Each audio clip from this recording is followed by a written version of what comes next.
better than 3 nerds? 4. What's better than 2 nerds? More. Hi guys, welcome to Between Nerds Podcast.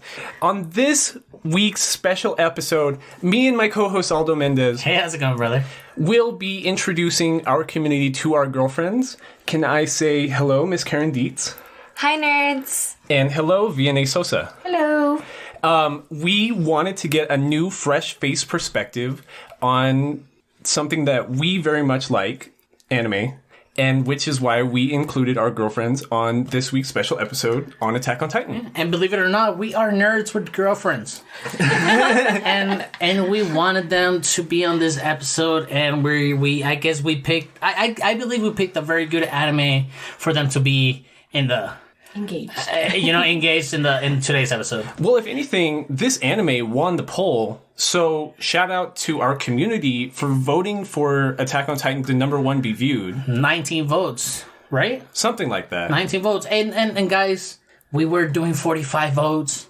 We're doing, we got out there. We're sorry about October. We didn't keep you in the polls. But come on and vote. Show it to your friends. Show it to your friends. Show it to everybody. Have your mom vote on it. This week, Attack on Titan won. Last week, Attack on Titan won. Last week, Attack on Titan won. This week, we are watching... Neon Genesis Evangelion. Neon Genesis Evangelion, yes. And, we just, at the forefront of this episode, we wanted to talk about some important housekeeping, both in the beginning and the end. Number 1, please be sure to use hashtag Nerds for Candlelighters. Candlelighters is a nonprofit organization in the El Paso and southeastern New Mexico area that helps the families of children afflicted with cancer. Mm-hmm. Yeah, paying bills, hospital bills, getting entertainment for the kids. Toys, all that stuff. Toys, even a PS5 if somebody's able to buy one. Somebody please donate a PS5 to Candlelighters. Yeah, and Between Nerds if you can, but Candlelighters first. Candlelighters first. But yes, use the hashtag. We have a sweet giveaway. For every hashtag use of Nerds for Candlelighters, not only will we be donating for every like, retweet, and reply to the Candlelighters organization in El Paso, but we will randomly select a... You'll be entry into our giveaway. Yeah. So that is our giveaway for the month of November. And if you make an original tweet using said hashtag, say something short and sweet about Candlelighters, not only will you be helping us give money to this organization, but you're going to win something really cool and nerdy. Hence, Mr. Valentin Hernandez Jr., who this past week sent us a really cute selfie of him with his little Death Note figurine. Yeah, it's great. I liked it. I was about to keep it. Honestly, we were trying to look for another giveaway, but... I thought you were going to frame it. I thought you were going to put it in a little plastic box and just keep it for yourself. It looked very nice. But... today, nerds, Sunday, November 15, we are recording episode 18? 18. Yep, 18, and we're doing Attack on Titan 2013. Yasuko Kawayashi, creator of the original manga. Legendary adaptation. When this hit in 2013, this was the nerd cultural phenomenon of that year. It turned into a Rick and Morty-esque aspect where they just merchandised it into the ground. It even had popular American video culture. Games. Yeah, there were a bunch of video games. Mm-hmm. There was live action shows being discussed, and it just got so popular in such a short amount of time that it was weird that we had to wait so long between season 1 and season 2. And a lot of dude, I like this anime because there's a lot of weird inspirations for an anime. MMA fighting, drunk people. The creator based his titans off drunk people that he worked at a convenience store or some shit like that, and he just based his monsters off drunk people that walked through there, which are really creepy, by the way. Which are really fucking creepy. And yeah, so how should... Go ahead. Okay, big picture, Miss Karen Dietz, describe Attack on Titan to me. Paint me a word picture about Attack on Titan. The entirety of the... So basically, my understanding of Attack on Titan is it's just this anime where I guess the civilization of humanity just gets pushed into these walls, and it's like the walls are layered basically. I think you said the wealthiest are on the most inner wall. That's what I noticed. So like in the very beginning, they actually show like a little graph or something of how the walls are set up. So it would be like Wall Maria, or the way they would say it, Maria or something. Maria. Yeah. And then Wall Rose and Wall Sina, is that how you say it? Yes. So like, during the show you notice that it's just like the poorest to the wealthiest, and the wealthiest being in the middle. It's almost like like you can tell from those little graphics in between the first episodes that Maria is the biggest like surface area wall, because it's all farmers. Because that's how a circle works. It gets smaller the more you go in. No, but that's right. That's what I was trying to explain to Karen this week, is that it's a whole nation within Wall Maria. So episode 1, humanity loses its biggest wall, which means that like, what are we losing them to? Yeah, I was gonna explain, or not. I was gonna explain, but somebody should explain, like, Go why. ahead. You're already doing it. Yeah, if you're doing it, just tell me. So basically, they got into these walls because there are these ginormous monsters that range from 5 meters to 14 meters, and they basically eat live humans. So first of all, real quick, those titans are so creepy. Like, they look like giant babies, always smiling with like teeth showing somehow. Yeah, like adult babies. Yeah, like They all look like Dominic Rodriguez at 3 a.m. Shout out to Tommy. we're like, oh. But there are this super titan, and this is the walls that the girls are talking about. They're like super high walls that, for some reason, they were built. Like, they were just up. The Titans range from like 8 feet tall to 16 feet tall.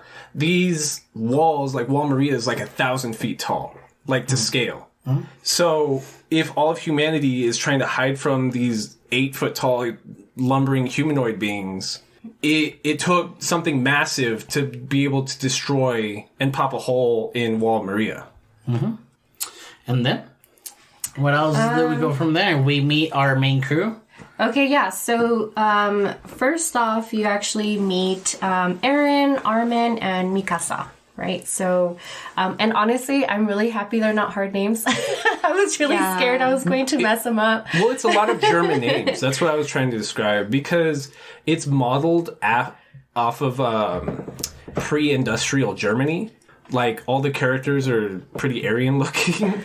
and then later on in subsequent seasons, like in like seasons 3 and what's going to be covered at the end of the manga for the final season 4 next month, is we start seeing what like a post-industrial civilization, what these people would look like.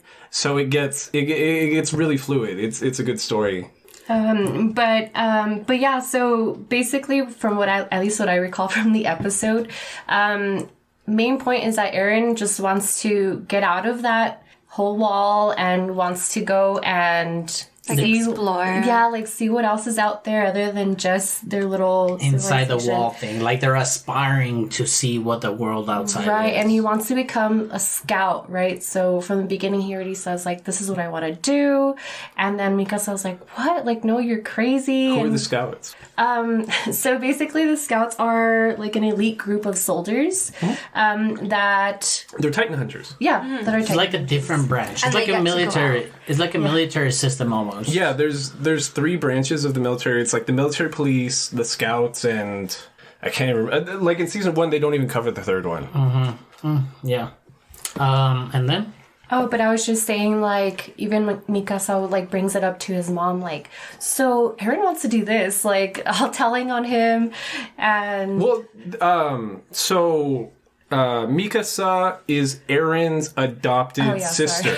Yeah. But we don't know this in the first episode. We don't, but... At first, I just thought they were siblings from the very beginning. But see, that's why it was funny, because, like, me knowing what I know, I'm just like, Mikasa loves Aaron. And then Karen's like, no, she doesn't. That's her brother. And so, like, the whole time, 25 episodes, I'm just like, oh, no, she's so worried about her brother boyfriend. There she goes. There she goes to protect her brother boyfriend.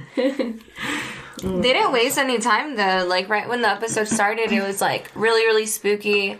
And then... Because it's a horror anime, like, to be honest. Like, it's meant to freak you out, which is why the Titans look so scary. Which I actually wrote down, the wall is 50 meters high. Oh, well, I'm making shit up. I said 1,000. Yeah. So These the are feet also. Yeah, so the Titans were to be like 60 feet tall, right? I think the biggest one was 14 meters tall. Right, the Colossal Titan's the only one that big. Most of the one that kicked in the wall, right? Right. Yeah. Most of the regular ones we see are like 8 meters to 12 meters. Mm-hmm.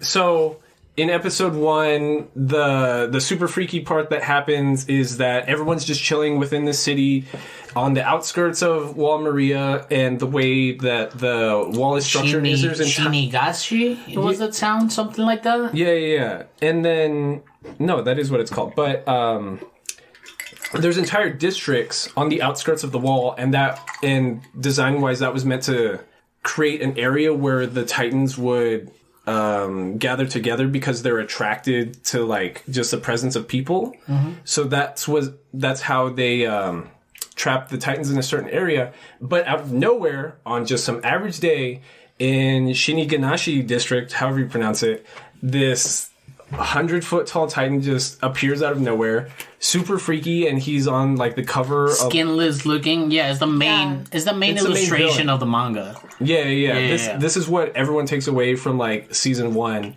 and he just literally just kicks in the wall. What was crazy though is like, so he kicks the wall in, and then just pieces of the wall go flying everywhere, destroying the city. Already killing people. Yeah, already killing people. And this was when Mikasa, Armin, and Eren were together, and then you just see Eren running back, like, oh my god, did it hit my house? I hope it didn't hit my house. And he turns this corner, and it hit his house. Yeah, and I would like to point out that it is a very aging anime. The first 5 episodes we see little, the main crew be little kids, and then next episodes we see them grow up a little bit more, and then by the end of the season they're grown up. So it's a big time span throughout the fucking anime. So at this point they're little kids. And they just had the first breach of Titans through their wall in who knows how long. 100 years. But that was in 100 years. Yeah, that's right. And so that's what you need to think about these people. It's generations of people growing within like the confines of the wall and never understanding the danger that was on the outside. Mm-hmm. Because the only people that were going outside the walls were the scouts. Mm-hmm. And now we start seeing this kind of level of like hierarchy and stuff, where the municipal, the MPs are just like regular cops, you know? Like it feels like they're shitty people. Yeah. And that's like the big thing about episode 1 is there's a military police officer named Haynes who like Hannes. Whatever. He goes to Eren's house for like a split second. He decides that he's gonna try to fight a Titan that's like running towards Eren's house and is gonna eat his mom. He's drunk. Wait, but explain why he was gonna fight him. And he's drunk at the time. Well, the mom got crushed in the household, so how Eren turned around and went to go check if his house had been crushed or not. It had, and then he runs up, and the mom, like, how they always do in movies and stuff, where half of the body is just under some sort of construction. That's exactly, like, the same kind of position that he was in. Mm-hmm. And the mom was still alive. And so he was just trying to, or Eren was trying to stay there and save his mom. But then that's when Hannes ended up going, and he's like, no, you need to go. And he was also trying to protect them. But then the mom was like, no, like, please just take them out of here. My like, children. Yeah. Well, he tried fighting. They were actually, and he punked out. Yeah. He got so scared. Because, again, like, even though the military police are trained to fight Titans, they've lived within the walls for so long. They've never actually experienced a Titan. They're just and like... they're just drunks, too. Like, and not that they're drinking. drunks because they're MPs, but because they're MPs. They were getting paid to do nothing. Yeah, pretty much. Basically, you had a choice either to be outside of the walls or inside, and if you didn't want to fight Titans, and you had to be the inside. best. You had to be the best of your class, right? Which gets you into the MPs. Basically, if you wanted to stay lazy, you would do the military police. So then we go from there.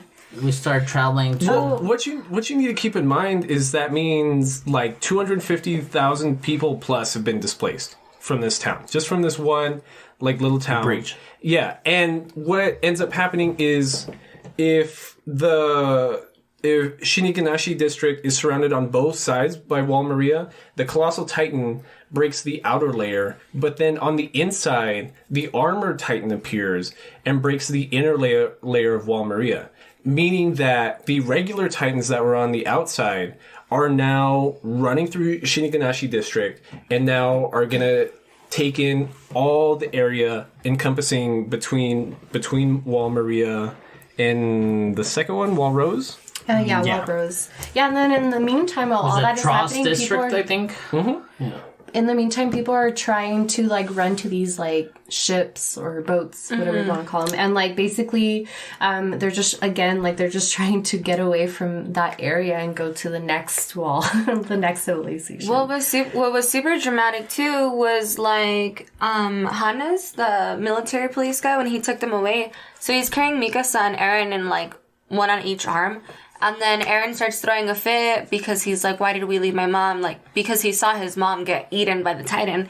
And he was so mad, and he throws him off of him, and then he tells Eren, you weren't strong enough, and I wasn't brave enough. And, like, those words just stuck in Eren's head, which is, like, comes in play later again, and too. they go throughout the whole season, yeah. Yeah, he's got now, like, this manic obsession with just trying to kill every Titan ever because of what they did to his mom. Mm-hmm. And between these scenes, we also met Armin, a little blonde boy. Even the creator makes fun of him because he looks like a girl. But he's a tactical guy. They're like three different aspects of a heroic figure. Because if Eren almost reminds me of the Triforce from Zelda. No, that's exactly what it is. Because if Eren is the emotional one, the headstrong one, the courage, all that. Mikasa's the headstrong one, but she's actually the strong one. She's the talented one. She's the natural athlete. Like, but then Eren is just he's clumsy.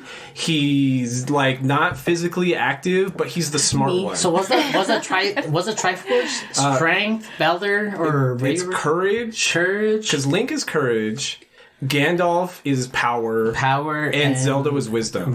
Okay, yeah, it's something like that. Like how they make their little. No, that's exactly what it is. Yeah. So, and that theme stays true throughout, even in like up to season 3 where we're at right now. Because for some reason, Armin has this like book. That his grandpa gave him. It's illegal. Yeah. It's illegal. And I know we were talking about this earlier, that those kind of hints to Nazi Germany. Mm-hmm. Like, this is kind of like Nazi paraphernalia, almost. Yeah, exactly. So, like, if you were in Germany, around all these German names, the architecture looks super, like Middle European kind of architecture. And the reason why I initially related it to something like pre-Nazi Germany. The Gestapo. For me, it was like the Gestapo and the hierarchy between ranks and shit like that. Well, it's because what season 1 even tries to show is that the real enemy is not the Titans. The real enemies are other people, right? So by the end of season 3, what you learn is that it's just about people groups persecuting other people groups and creating scapegoat like monsters out of them. And the metaphorical monsters would be the Titans here. And that's the representation here. And then from there we follow Eren's dream. Yeah, I was going to say, he had like this weird dream about a key. And then... his dad. Oh, the one with his dad? Yeah, the one with his dad. And then out of nowhere... after he gets out of that dream, he has the key with him already. But the dad didn't give it to him. Yeah, and we don't even know how that even happened, so that's already something I'm like, wait, where did that even come from? I'm not spoiling anything, but in that same scene, you see a syringe in the dad's hand. Oh, is that why he thought it was a dream? So, he suppressed it as a dream almost. Yeah. So that makes sense. He doesn't think it's real, so they've escaped. They're now refugees within Wall Rose, and... he has a fever dream almost, like a panic, anxiety-induced dream. Reminds me of Berserk. Yeah. And it's about his dad, has him out in the woods. He's like, shut the fuck up, things are going to be okay, just like don't worry about it. He presents said key, which is like a old school 19th century like skeleton looking key, which is now a necklace over Aaron's neck, and the dad, who we know to be a doctor, was shoving a syringe into Aaron's arm. Correct. Yeah. And he was like, don't be scared. And You're not. He even said that he wasn't going to remember it. Second episode? I remember that like later on. It's like episode 2 or 3. We're somewhere in there. Because I think the first nightmare that he had was under the tree, and that's where like pretty much the anime starts. So we learn about Eren, we learn about Mikasa, and we learn about Mikasa. We don't learn till later on, but we can talk about it now. She has a messed up backstory too, because Aaron. But out of nowhere, we go into the entry of the recruits. We entry the pretty much the trial. Right, so when they start training, like to become to get into the thing. So we start meeting the next crew. Yeah, it skips a few years. So basically, like all these from Aaron's mom's death, it just goes into like a jump. It's like 4 or 5 years or something like that. So we're just led to expect that they've been orphans within Wall Rose for the past like 5 years. And the current situation is that because Wall Maria was overtaken by Titans, they don't have a lot of resources. So food is scarce. They're feeding the soldiers first, obviously, before the people. Well, they sent all the able-bodied, like, boys and men to go try to retake Wall Rose, which killed, like, 250,000 people. And that was, like, a form of population control. Because, like you're saying, they didn't have the resources to feed all these new mouths. So we go into the training. So as far as the training, I think they start showing that like a little not a flashback, like a little quick thing of it's been 2 years already and this is what we've been doing. And then from there, I think it just moves on to episode 3 where like they actually show Eren wanting or trying to balance on those ODMs. Is that what they're called? Yes, they're called ODMs. I had literally written down thingies. What does it sound for? It's like omnidirectional gear or something? Yes. ODMs, Gear? machines. Yeah, Mechanism. omnidirectional Mechanism. mechanica. Yeah. And dude, honestly, I think it's so smart of the way they thought about it for all the CGI fucking scenes.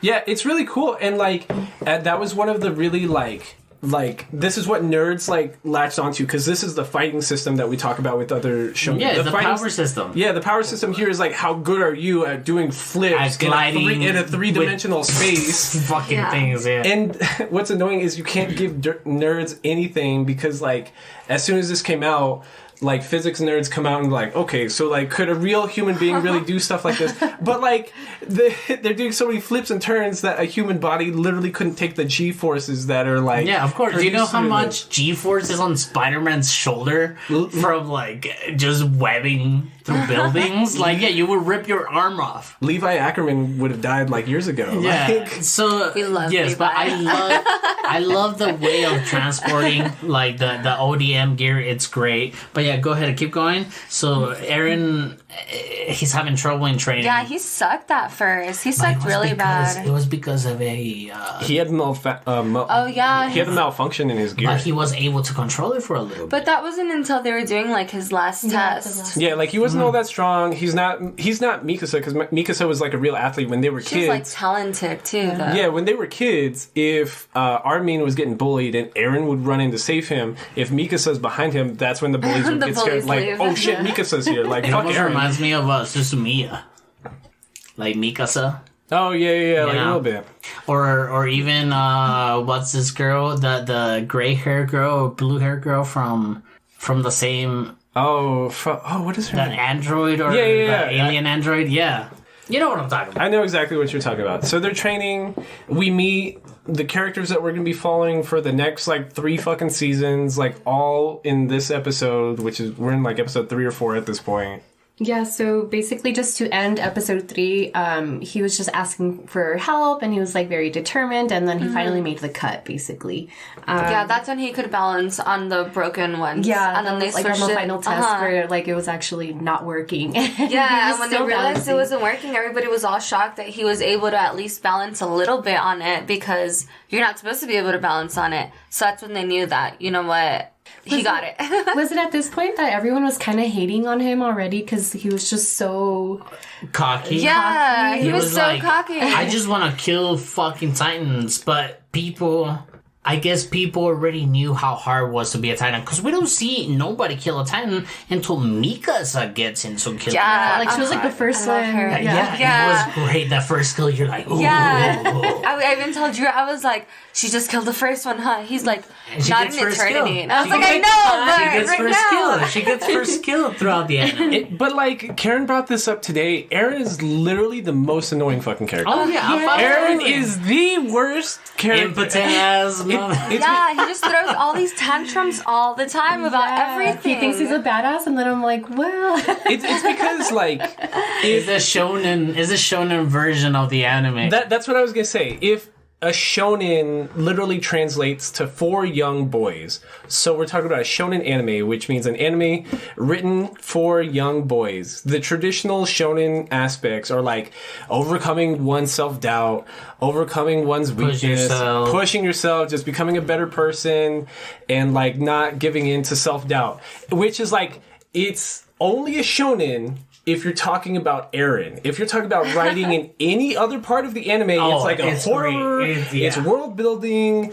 it's like fantasy, it's science fiction, but only through the perspective of Eren is it a shonen. Which is why he's so annoying, because he doesn't fit in the rest. Just telling Aldo too, I'm like, oh my god, like he has to be taken care of, and like he's just, I mean, you'll see that throughout the show, but I don't know. So he was really nervous about failing his fucking ODM test, but he ends up getting at the right equipment. He passes the test, and then very crucial but small moment. We see the CQC, the close counter combat kind of training between everybody, and we see Annie. We see Annie being like, you know what? I'm not. Kinda. Well, she was already like adjacent. Like she's one of those initial like recruit characters. Yeah. And she's very, very Metal Gear Snake kind of person that she's like, I don't give a fuck about this thing. Like, it doesn't matter to our test results. But she's a really good close combat fighter. Yes. Yeah. So then, like, Eren is like, oh, where are you going? I'm gonna beat up a girl. Here I go. Yeah, here I go. And then, bam, slam to the floor. But the fighting style she was using was like European wrestling. MMA. No, it's based on an MMA fighter. It looks like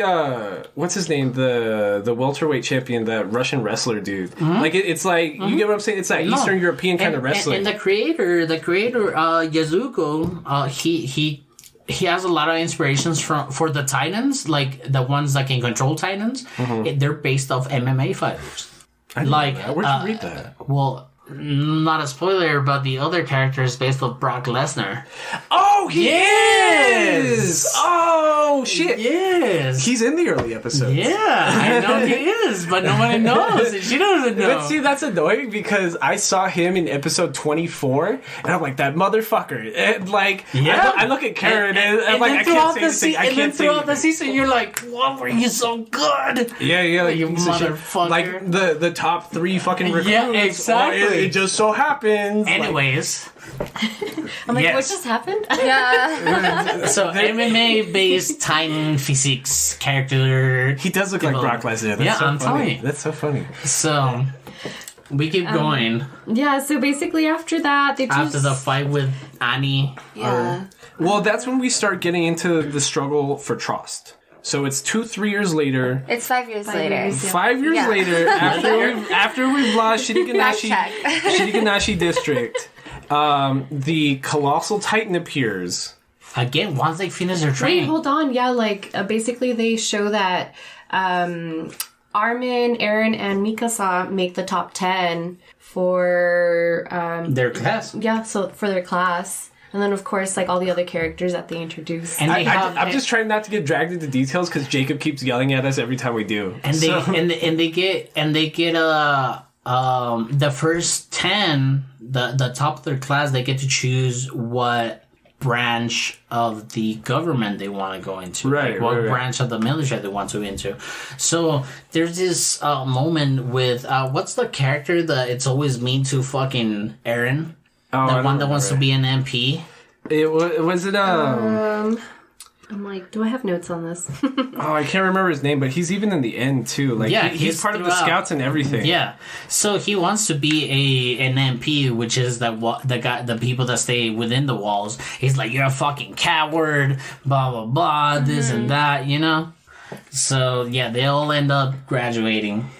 And then I think that's when the Titan arrives that you're explaining, Joe. Yeah, at the end of episode 4, the night of the closing ceremony, is literally the Colossal Titan appears and breaches the gate, and they're talking about Wall Rose this time though, which is the second layer of defense. So if we already lost like a third of all landmass that humanity owns because Wall Maria fell, if they lose Wall Rose, then that's like the end of civilization as we know it in this universe. We also learn in this episode that the way to kill Titans is by killing them in the back of the neck. Or like by The nape, nape of the neck. The nape. It's such a reg nerdy word. Yeah, that's like a real like anatomy term. Like nape, they couldn't just say like back of the neck. Lower neck, maybe.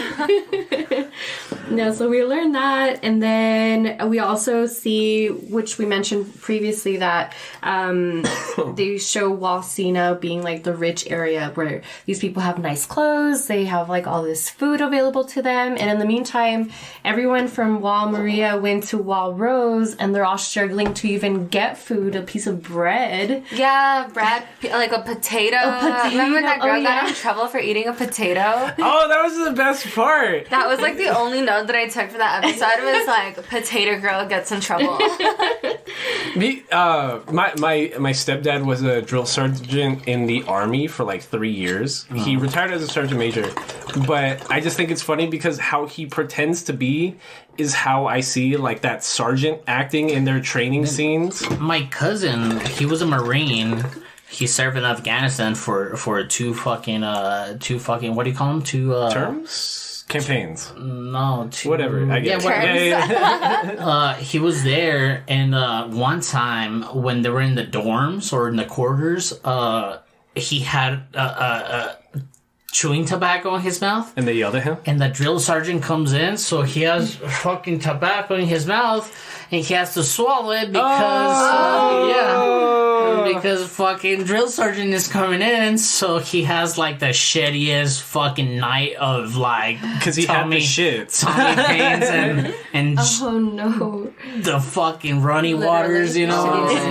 Yeah, you had the literal shittiest night ever. The green apple splatters. Okay, I'm moving on. So the Colossal Titan appears in another town within Wall Rose that is the town of Trost. And so immediately the recruits that we're following is there, and this is their first piece of action that they're gonna see. It's like the first battle that we get to see. Right. So we have an old drunk sensei captain guy who we're following for the next 2 episodes in the Battle of Trost, and this is where the theme I was describing earlier about how the main problem or the main issue that they're trying to solve is it's people against people, right? Because it's the wealthy elite versus everyone else, versus the common people. Yeah, but it's good how they show it to you at the beginning, because that perspective of the whole anime doesn't even matter at the beginning. At the beginning, it's not about people being oppressed until you start realizing how these walls are being constructed and how these walls are being attacked.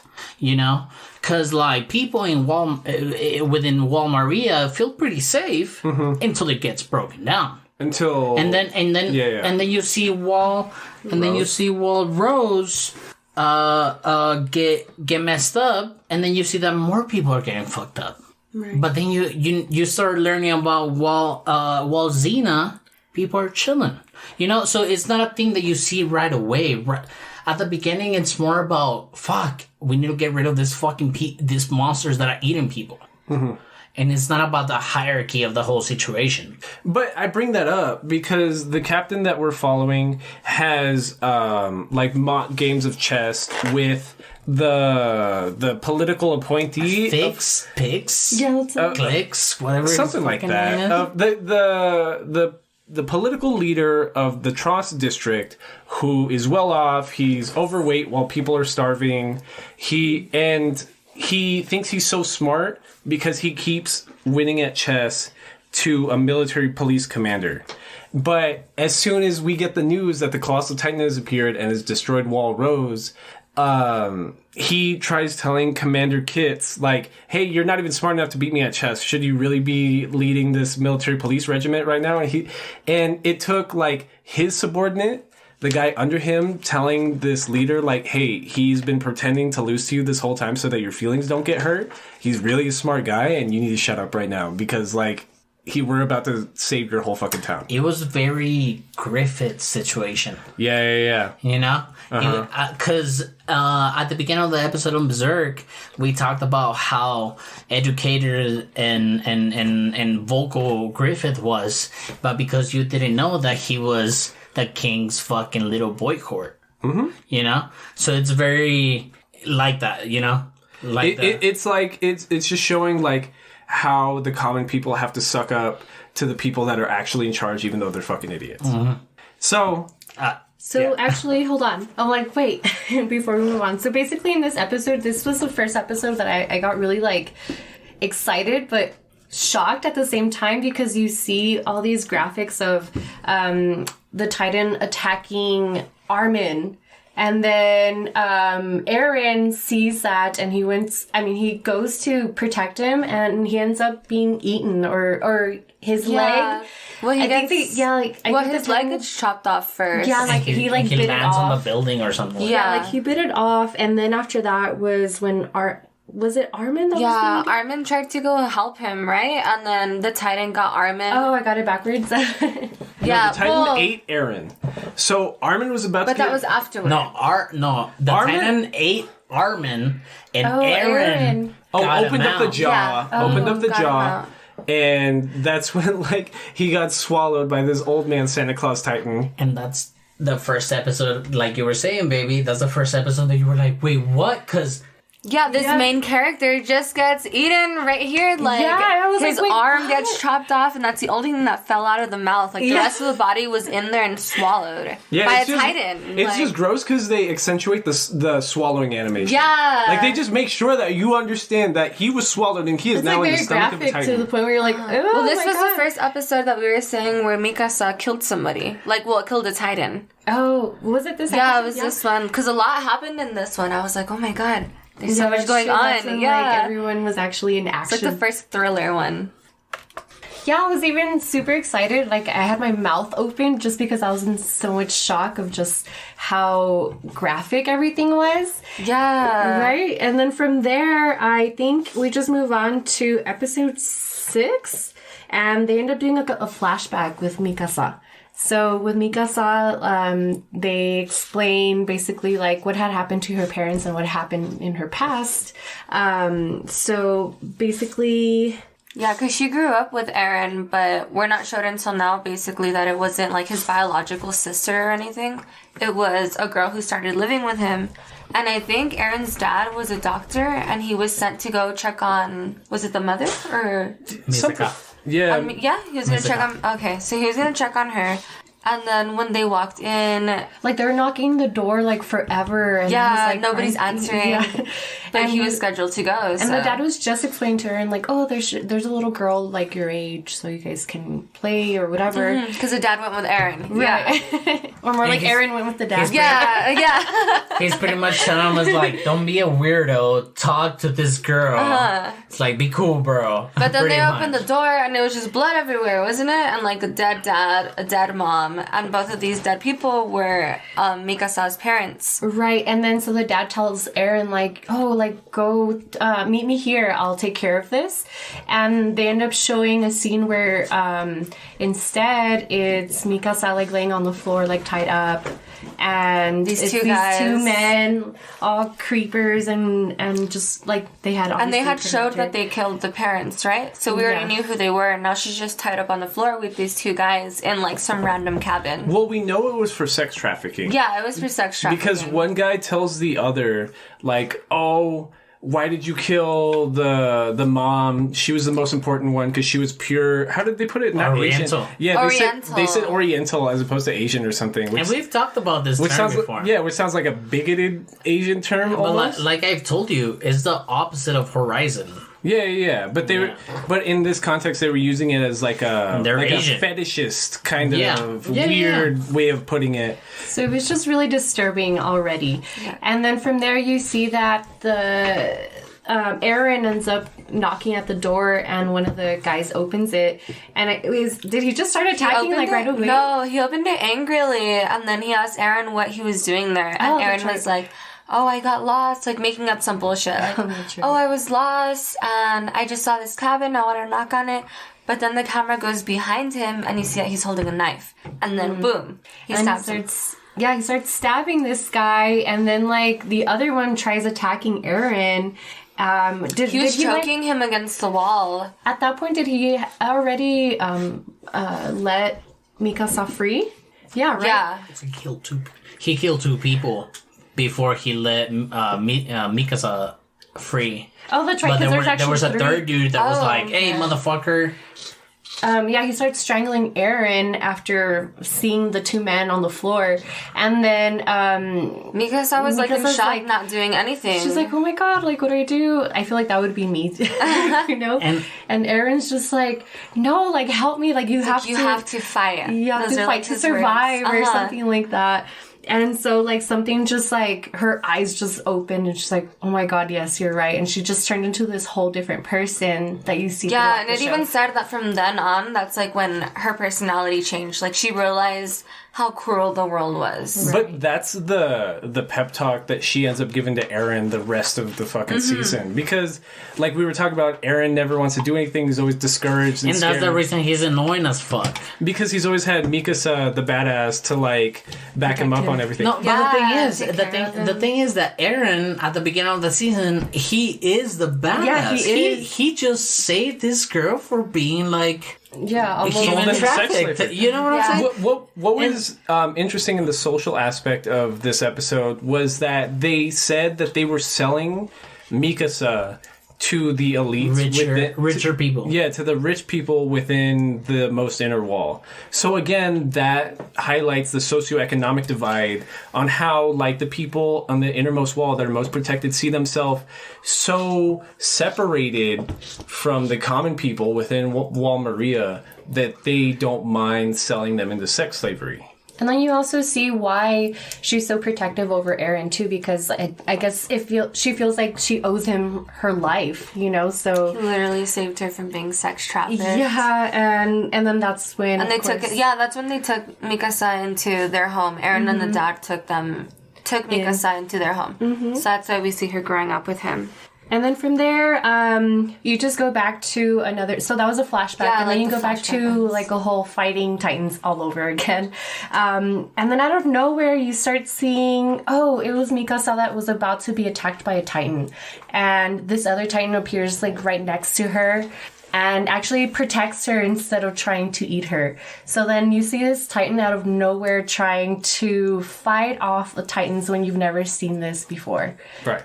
They just thought he was an abnormal, right? Mm-hmm. Yeah. That's, I guess, what he is. Because they have, like, different classifications of Titans. Usually it's based on height, but there's some that they call abnormals as, like, just acting strangely or...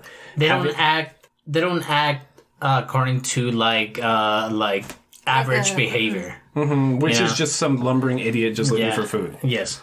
And then, Mikasa notices that he's actually a good Titan, and she lets everyone else know, like, hey, we can take advantage of this guy and, like, help us get through our mission, basically. And then we later find out that it was Aaron. I don't really recall, like, how they introduced the part where he just he bursted out of the... So the Titan started eating that ate him? Yeah, the old Titan that ate him... Santa Claus Titan. Santa Claus Titan. You see Santa Claus Titan, and you see, like, Aaron in the acidity of his stomach, and then that's all you see until you see Santa Claus Titan, and then he just bursts into pieces because a different Titan emerged out of him, And this Titan was Eren. Like, Eren being eaten turned into a Titan in his stomach and, like, bursted out. Yeah, and then you see that his arm and leg grew back too, and I was like, wait, what's going on? Like, he was regenerating the way the Titans can. Mm-hmm. Yeah. All this time, V is like, wait, Eren's gone? I was so sad. But see, this was cool, like, when it first came out, because why the fuck would they kill off their main protagonist 7 episodes in? Brother, I don't blame the popularity that this anime got, because it was deserved. It was such, well, it is such a great structured anime, but it just keeps you engaged at the point that you find out that Eren can turn into a Titan, you find out that you're like, what? But that's still an anime thing to do. Yeah, like, he just finds some, like, hidden power out of nowhere. And in that moment, I was like, I literally yelled out, like, I knew it, because it was just mostly on the eyes, too, because from the beginning, I was like, oh, okay, the main characters have, like, these really glossy green eyes, and then, like, with that Titan, I was like, hey, he has, like, the same eyes as Eren. He has the same eyes as Eren. The archetype. This was my question to Karen, though, because Eren's eyes are brown, but when he's in Titan form, they're green. Oh, really? No, they're green. They're green all the time? I thought he had brown eyes. No, they're green all the time. In the manga, I think they're brown. Oh, because they don't draw color in the Like, manga. I could have sworn they were okay. Yeah, but there is some... It's like how in Game of Thrones, Daenerys' eyes were supposed to be purple. But I noticed in V's face when she watched that episode that she found out that Eren was turning into a Titan, that the entire story up to this point was very... almost realistic. Mm-hmm. And then you see, like, this kid just powering up into a Titan, and you're like, wait, what? Yeah. I was literally like, what's going on? Like, what? But then from there, you see Eren waking up to everyone pointing their guns at him, him, literally, Armin, like, hundreds of... It was the military police, right? Yeah. Yeah, because, like, they just... some of them had witnessed him getting out, and they're, like, scared of this guy. Like, wait, is he a threat to us? Out of where? Not? Huh? Out of where? Oh, out of the Titan. Right. Yeah. So, like, he still has his humanoid form within his giant Titan form at the nape of the neck of the Titan, of his Titan form. Right, and then that's It's like when his hands and arms that are attached. But, yeah, it's like really weird with how they show him, like, slow motion get out. All dramatic, yeah. And then you finally see a flashback to how he got that key, that skeleton key that we mentioned earlier. And then I'm like, oh, that's right, that was, like, back from episode 2 that they kind of showed that. And it turns out that that key has, like, the power to help him become a Titan. It has the knowledge on the mystery of the Titans, because it's not really a spoiler, but the entirety of season 2 is about trying to get to the basement of his home. Yeah, like the cellar. Yeah, that's where we're presumed that key goes to the basement of his house. Mm-hmm. And then, sorry, Karen, I feel like I keep, like, talking over you. I don't know if you want to continue. I think from there, that's when the soldiers were about to, like, attack. They literally asked him, saying, like, are you human or are you a Titan? Yeah, well, this whole time, Eren is cornered off, but he's also with Mikasa and Armin. Because those are, like, his best friends. Right. So they're right there, like, almost taking care of him because he's so defenseless at this point because his energy just got completely drained from being in Titan form. And that's when he doesn't even remember what had happened. He has no idea. I don't even think he recalls that he was a Titan. He's just so confused. Everybody has their guns at him. He's, like, scared off in the corner, like, am I a human or am I a Titan? Like, are these people delusional? Like, what's going on? Why don't I know what's happening? Yeah, and then so he just yells out, like, I'm human. Like, yeah, and they still, like, don't believe him. So they still don't believe him. They're about to attack, and then that's when he, like, bites his hand. Yeah, he bit his hand, and he transformed again, but it was only, big like... old Titan. Yeah, it was only, like, a half of a body. It was only, like, the torso and upward, right? But, yeah, like that just I think it's because he got attacked at the same time as he was transforming. So he transformed and got hit. Yeah. So I think he was just healing at that moment that you see the whole they were about steam to shoot the bomb. And by the way, whole ass episode of steam dispersing because they're talking in the middle of the fucking Titan corpse. And supposedly he's like, you have 15 seconds to. Well, there's a character I do want to highlight. That's a nameless, like super manic military police captain that we haven't yet described. He's got red hair, a red beard, but this again highlights that humanity's biggest enemy is itself, because he's so manic and not open to reason that he can't hear what Armin and Mikasa and Eren are saying, that they're on their side, and he's so afraid and terrified that he's just gonna just start shooting guns and killing people without like second guessing it. Yeah, and then during this, Armin is thinking like, oh, like I'm useless, I'm the weakest link, I have my friends who protect me, and then he physically, but not mentally. Yeah. And then he realizes that they actually really appreciate the way he reacts to things quickly, where he's not how do I put it? Like, he's just like the brains of the group. Yeah, he's just so smart. Like, Eren just told him, my only chance is if you're able to go. Well, he had two options, but one of the first one was like, options. It's like, Armin, I need you to go out there and I need you to speak for me. Like, I know that you can convince them. Okay. And the other one was he was going to escape, right? Like, over the wall and just try to survive. Mm-hmm. But obviously nobody wanted that. Obviously it couldn't happen because he's like the main character.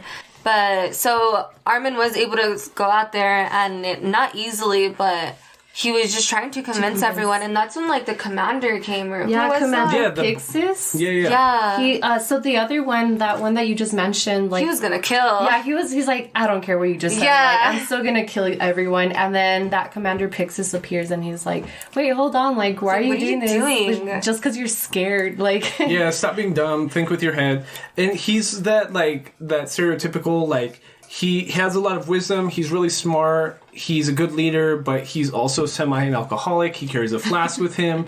Like, he's right in the middle. Just so real. Yeah. He's right in the middle of a battle with the Titans, and he's drinking out of his flask. Right. So he takes our main three up on top of Wall Maria, and he's like, hey, if you explain everything. Yeah, explain what the fuck is happening. If you really do have this power, let's, like, help us seal off Trost District right now. Yeah. Or if not, I'm just gonna hand you over to, like, the military police, and they're gonna kill you. So basically from there, they come up with this plan that they need to go back to the cellar, because Eren tells them, like, well, you know what? I think my dad has, like, all these secrets about the Titans that we don't know about. I think it was the boulder first, no?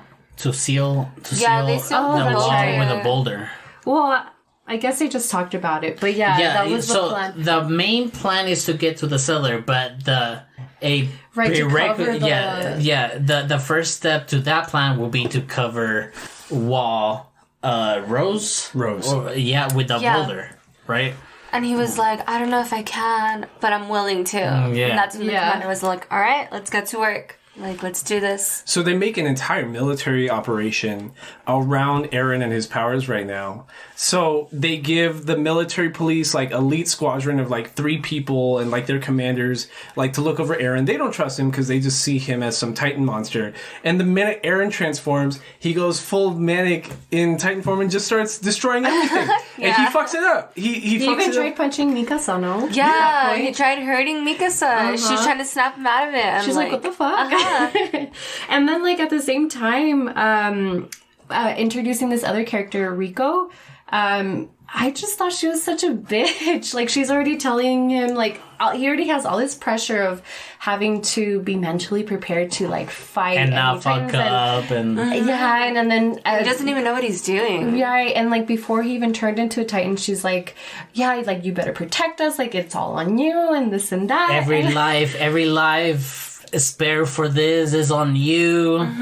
It's like, get the fuck out of here, you know. I don't know, it's crazy. And she initially thought that our female Titan was her. I thought it was her from the very beginning. She's mean. Huh? Did she die? No, she's not in anything else after the Battle of Trost. No, she can't. She's not in, like, they don't show her anywhere after the whole incident with the... That's what I mean. She's not... execution, She's not in anything after the Battle of Trost. Oh, okay. She only snitches to the High Court on Misaka. Oh, yeah. So, we spend like an entire episode of Armin giving Aaron the like you need to be the anime speech that like you need to Aaron buck wasn't up. waking up. Right, so he got knocked out. He's chilling on top of the boulder that they're gonna use to plug up Wall Maria, and he's just daydreaming and like imagining a world where his parents are still alive and the Titans didn't At this take point, over. I was so frustrated. I'm like, why isn't he waking Like, up? snap out of it. We need you. This is like a whole episode. I get very, very Griffith Berserk future with fucking Casca, you know? Yeah. So he's like in this trance while in his second Titan form, the second time that he turns into a Titan, and he's just in this fucking limbo. And Armin, being like the scary cat and have thought of this whole operation of moving the boulder, he starts moving in on Aaron, and he gets in the back of his neck, and he starts just like trying to talk. Talking. Like, hype him up. Yeah.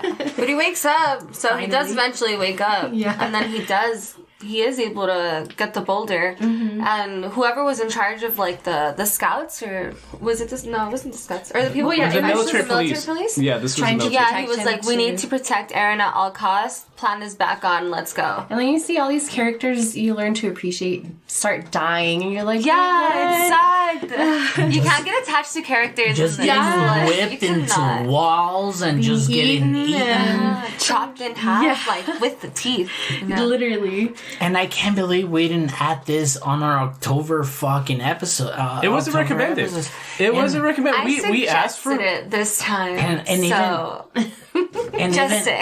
and even Vianney was like, the music is so scary. Like especially like when they would show like what chapter it was or what episode it was, it reminded me of like the Conjuring music, like the background. It was pretty freaky. The music is interesting because like the intro themes are all very uplifting and like you're going off to war. Especially the first one, they used two in season 1, and the first one, which sounds like a military chant. There's that.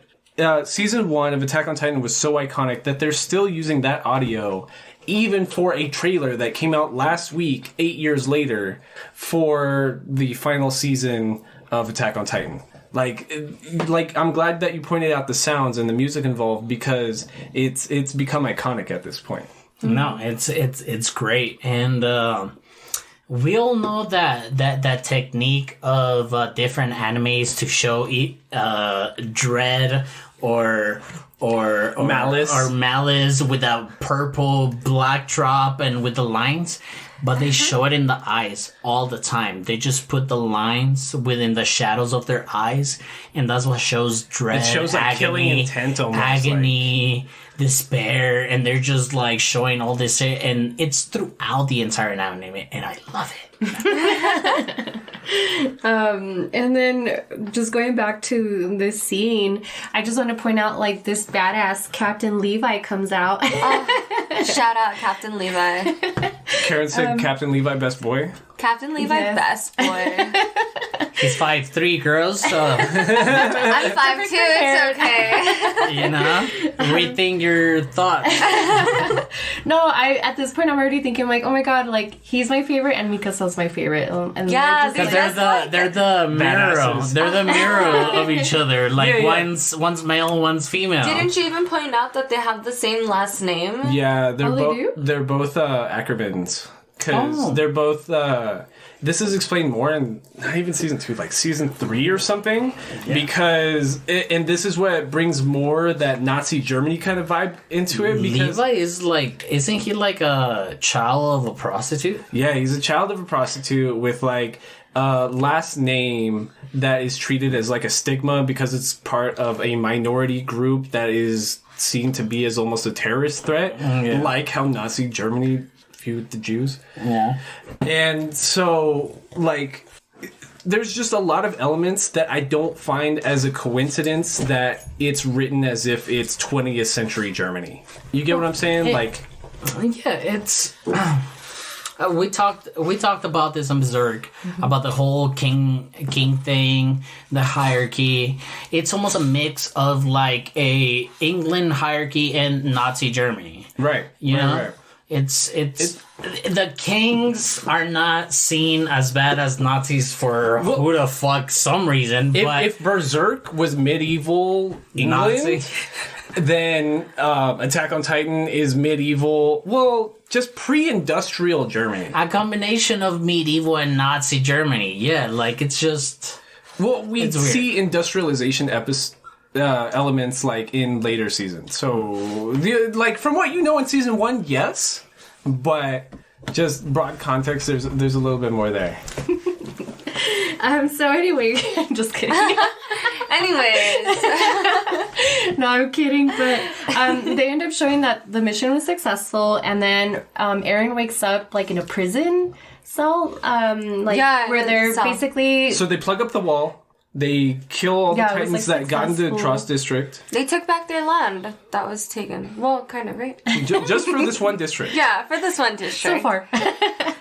But then, so he ends up waking up, in this prison cell, and they're basically telling him, this is when we're going to decide whether you live or die. Uh-huh. And I was like, wait, what? I was like, why? You just saved you guys. But because he can turn into a Titan, everybody's just scared, and they're, fearing more than they are hoping. And so, he ends up having to go to court, and he's tied to a pole. He's, on his knees, isn't he? And Yeah. he's tied to a pole, and he's sitting there, and then All these everybody people just, are no, just kill him. kill him. The only ones Before that he were can on kill his, us. the only ones that were on his side were the scouts, which was Captain. What was Levi. the- Levi? No, not Oh, Levi. the girl with the Erwin. glasses? Erwin or something like that. The blonde dude. Erwin, Oh, yeah. okay. So he's the one who's like, well, let's come up with this plan instead.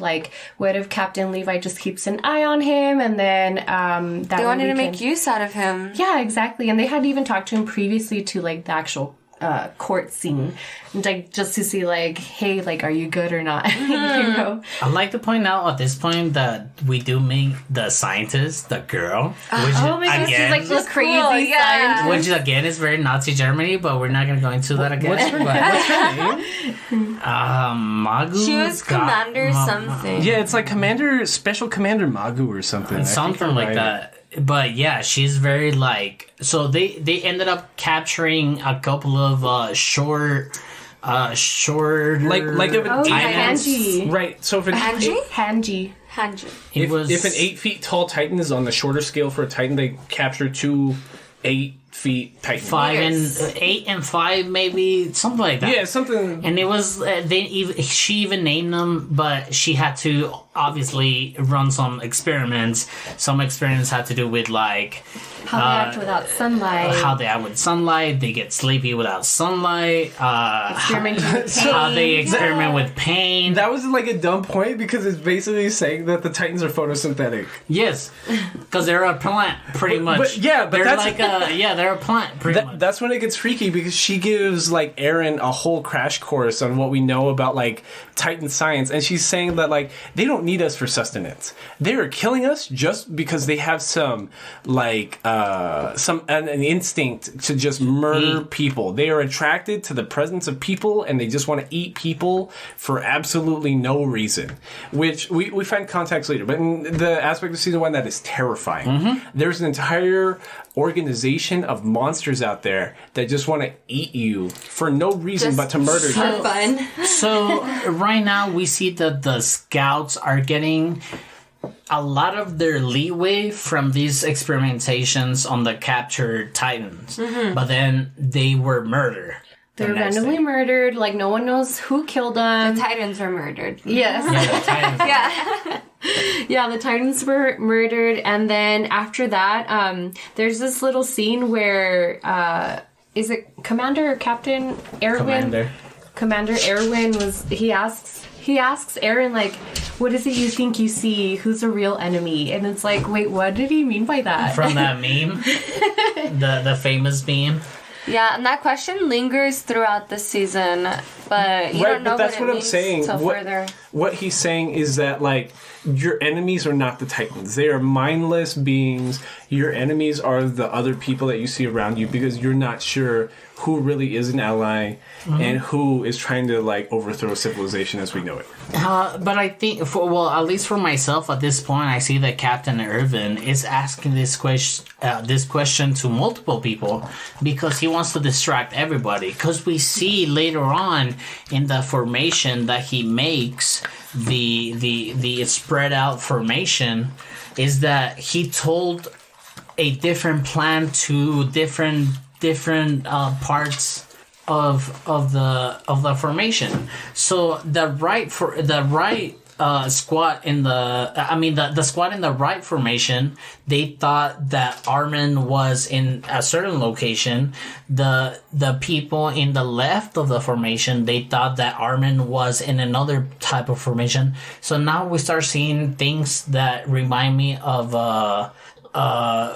what's that book? The Art of Warfare. War. Yeah. Yeah, so you're right. And where we start going from episode 17 onward is talking about the 57th Scout Expedition under Commander Irwin. And you're right. We start getting a lot of, like, military tactics and a lot of military maps. And we see, like, entire squadrons, like, being taken place. And they're given even further logistical training on how to behave within a unit, and that's where we start getting even more colored flares being used to mark where Titan locations are, and if there's an issue on a certain unit within the expedition not being able to deal with a Titan onslaught, right? So then that's when we start getting, like, a real army perspective, because that's how the scout regimen behaves. Because they're not the pussy-ass MPs in the inside of the wall. Mm-hmm. But that's what's fucked up about them, because they have like a net negative approval rating. And they're the best soldiers. Like, the best soldiers stay within the walls. And that's fucked up. They're the best soldiers, the MPs are. But the thing about the scouts is they're seen as, like, a net negative institutionally, because they never get anything done. Right. And that's how it's been for 100 years. The civilization gives taxes towards the scout regiment to not accomplish anything and just, like, go and kill people outside of the wall. They're trying their best. I feel like we should point that out. It's just impossible to get it done. Like, people are literally they're trying their best. Dying, trying to save everyone else in so many lives each time that they go. Just getting lost. And then they come back all sad because all their friends died. And their entire hometown is just giving them shit. Yeah, pretty much.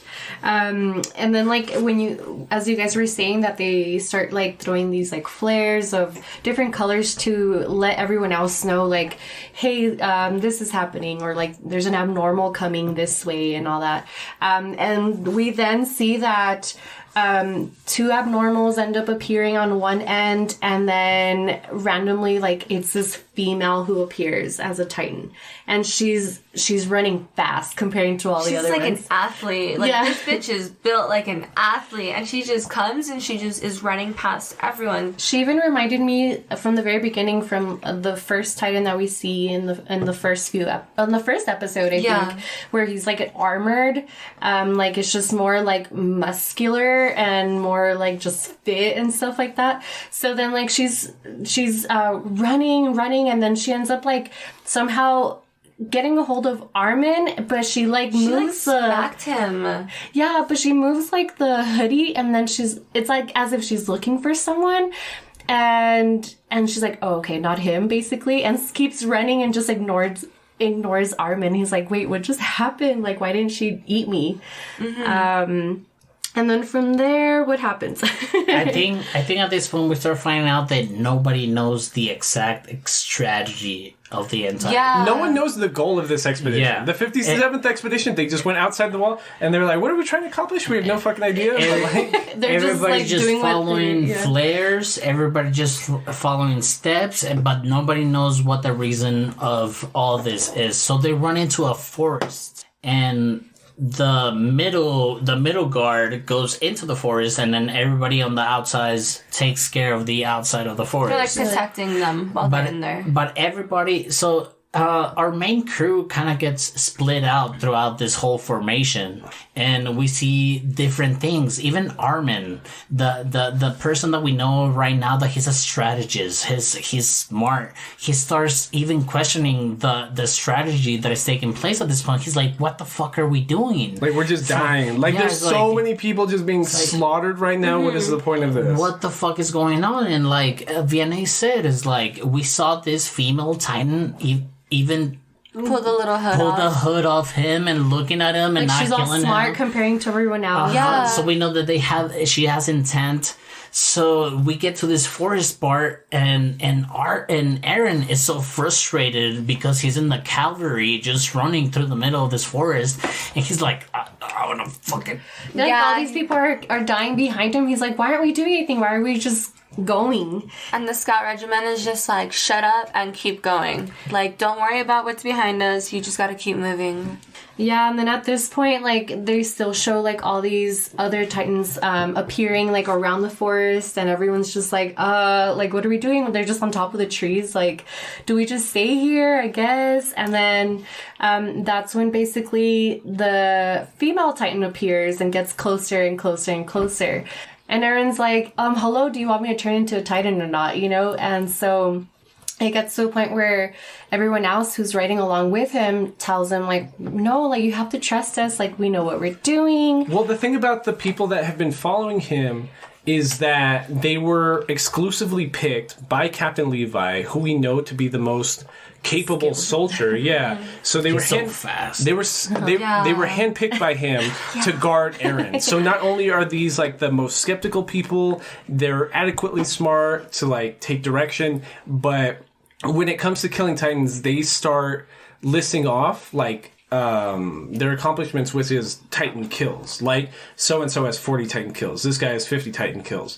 And So-and-so piss their pants. Yeah. So-and-so piss their pants. Yeah. But the thing about people is it's rare to even find a person that's killed one Titan. So finding people that have killed like Multiple. dozens of Titans is like a really big deal. Like, they're there because they should be there. They're the most capable people of killing Titans. Yeah. And what happens in the forested area at a certain point is that what's her face, crazy scientist chick, put up a bunch of like The cannon spears. yeah, cannon spears. Yeah, I didn't know kinda how thing. else to put it. But like, Catapults kind of thing. we learned that the objective of the 57th expedition is to take the female Titan alive.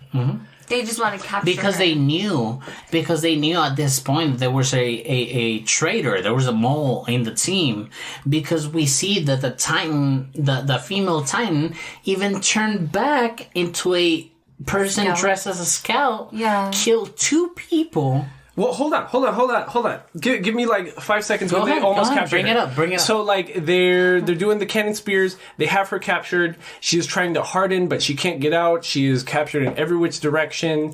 But what she does is she screams, which acts as an attracting call to regular Titans. They start cannibalizing her, and what we start to see is that there's steam given off by like open Titan wounds. Like, so there's a lot of like hot water heat coming out of Titans. And throughout that steam from the female Titan being cannibalized, that's when Commander Erwin figures like, hey, I think they were using that as a ploy to escape from us. And what we know is there's probably a person in there with ODM gear, probably disguised as a scout.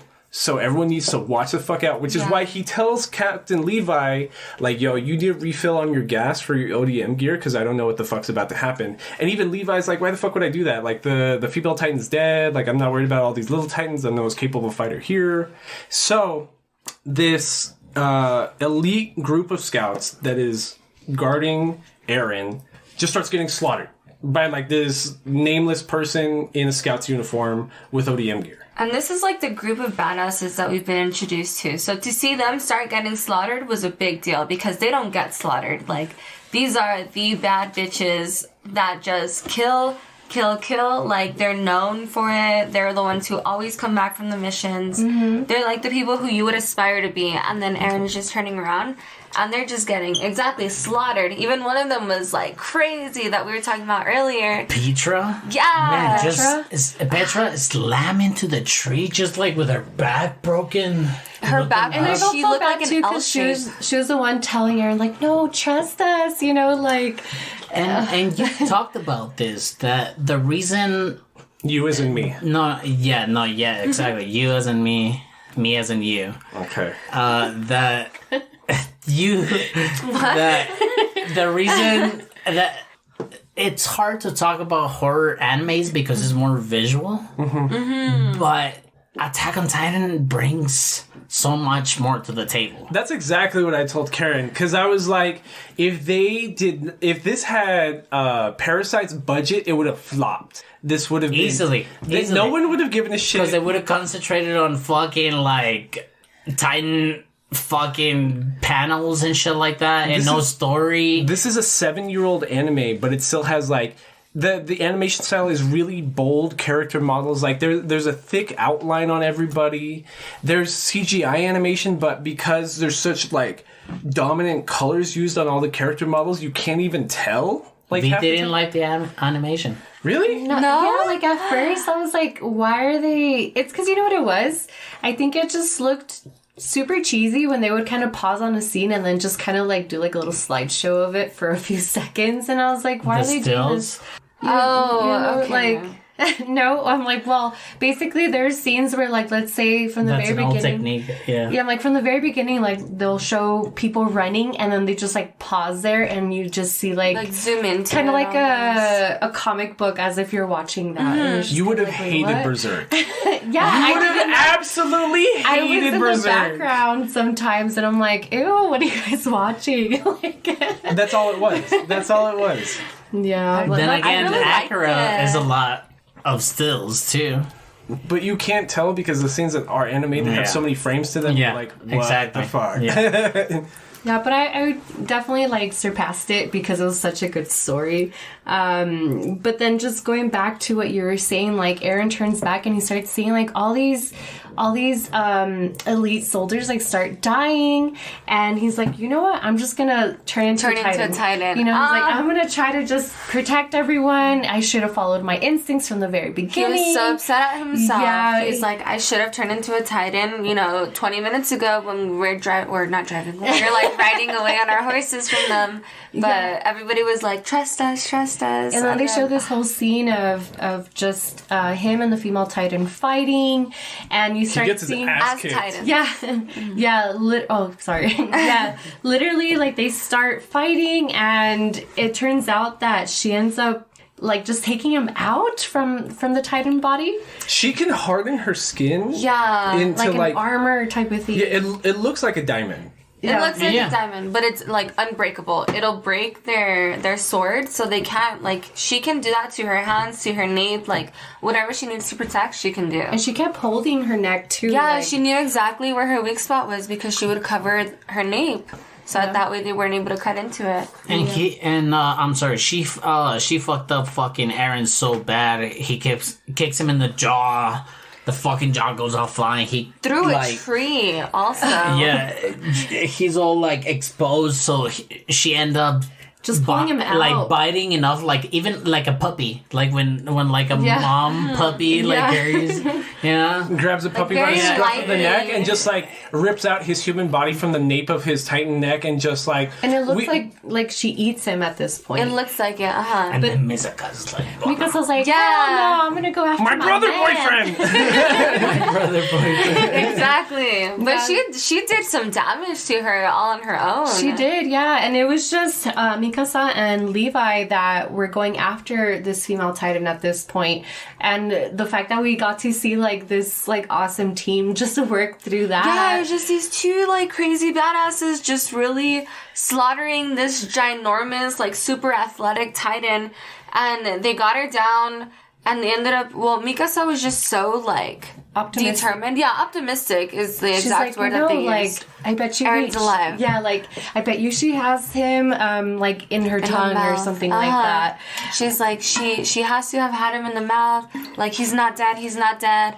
And Levi was just looking at her like, you're Like, being optimistic, okay. but whatever. If it'll get you to shut up, almost. Right. But the she only reason was. she was thinking this way was because she's like, no, this Titan is different from all of them. Like, she Yeah, has, like, she's a smarter. purpose.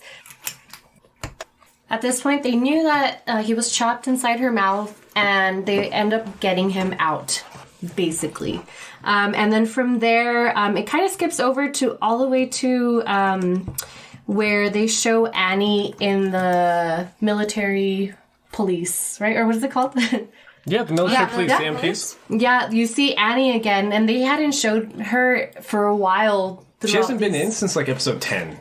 Yeah, I'm like, you haven't seen her for a while, and then she appears out of nowhere, like, where you can see, like, the military police just basically being lazy, and they're giving the rookies all the work and stuff like that. And in the whole shonen aspect, the people that want to go into the MPs are getting shitted on. Like, it's like, why are you keeping safe inside the walls? Why are you doing this and shit? So, yeah. And a lot of people that were aiming for the MPs end up switching up to scouts because they want to help the whole Titan situation. And out of, like, all the people that, like, Armin and Eren and Mikasa were training with, for the most part, they all went into being scouts, and she was the only one who decided to stay in the MP, which was already, like, okay, why? Yeah. And I remember even thinking, like, before leading on to the next scene where I was like, I wonder if it's her, like, if it's Annie, right? That's her name? Yeah, Annie. Annie, because I was like, this female Titan is blonde, and I'm already thinking, like, what other blondes do they show? I'm like, is it that little sweetheart that they've shown? I'm already thinking of, like, who it can be, because although put it in my mind, so I was actually just watching this episode, and then here I am now, overthinking who the heck it is. And so then from there, we go off to Armin asking Annie for help, but then we later find out that this is actually a trap. Yeah, it was a whole setup. Right. So the context for this was after the 57th Scout Expedition was a failure, the Scout Regiment automatically knows that they're going to be summoned to speak to the higher brass. So they know that they are going to be revoked of their access to Eren. So Their custody. yeah, their custody of Eren, like he's some stepchild. So their plan is to approach Annie, and her as a military police officer help them like escape through the city while they have a decoy as part of the Scout Regiment marching uptown. Mm-hmm. So the entire forest operation was about demasking a traitor within the corp of the entire military branch, whether scouts or, Core. within the walls. Within Core. the walls. Yeah, with the core, whatever. The P is silent. So they fail in that mission, and the next thing, it's kind of like a whole, like, almost like Ocean 11, kind of like, here's the bait, but the bait's not there, and they try to double cross Annie into going underground, because at this point we know that without sun and photosynthesizing, we know that you can't get enough strength to be a fucking Titan. So Annie denies this whole this setup, this trap setup. I assumed she didn't want to go into the hole because she wouldn't have room to transform. I wasn't sure if it was really I think it was because of the lightning. I think it works like Shazam. Yeah, it looks like a Shazam. Like, do you remember the Shazam movie we saw last year? DC movie. Remember, I he remember says the movie. Shazam, and then the lightning strikes That him. little kid turns into That's what you're saying? Okay. Yeah, so I think she didn't want to go down there because the lightning wouldn't be able to strike her. They don't explain it, so that doesn't matter. It doesn't matter. Yeah, but regardless, she didn't want to go underground, and they were like saying that they needed to take the underground tunnel so that they can escape like near the wall, and they can hide Eren because he was about to be prosecuted. Right. But she's there refusing, and her excuse was I'm scared of going underground. I'm scared of going in the dark. I'm not gonna go. Like, if you And guys want Aaron's to go, like, deals off. bullshit.